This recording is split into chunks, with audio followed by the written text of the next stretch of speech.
In today's video, I'm going to teach you how to cancel a Vercel subscription. We'll walk through the process from your Vercel dashboard all the way to confirming the cancellation, so you can make sure you're changing the correct plan on the correct account. To begin, go to Vercel and sign into your account if you're not already logged in. Once you're inside the dashboard, take a moment to make sure you're in the right workspace. This is important because Vercel subscriptions can be tied either to your personal account or to a team account, and the billing settings depend on which one you select. Next, click on your personal account or the specific team that has the subscription you want to cancel. If you manage multiple teams, double check this before moving on, since it's easy to open the wrong billing area by mistake.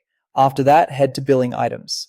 This section shows the billing-related details for the account you're currently viewing. From here, click View Billing Settings to open the full billing page where you'll be able to manage the plan associated with that account.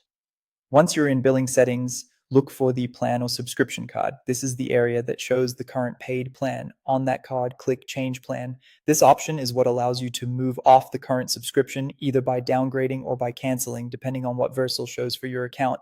At this point, select the hobby plan, which is Vercel's free plan, or click Cancel Subscription if that option appears directly in your billing flow.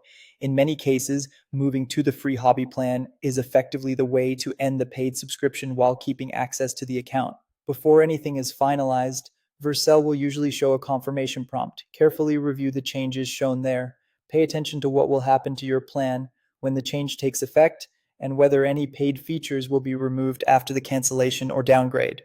This review step is helpful so you know exactly what to expect after confirming.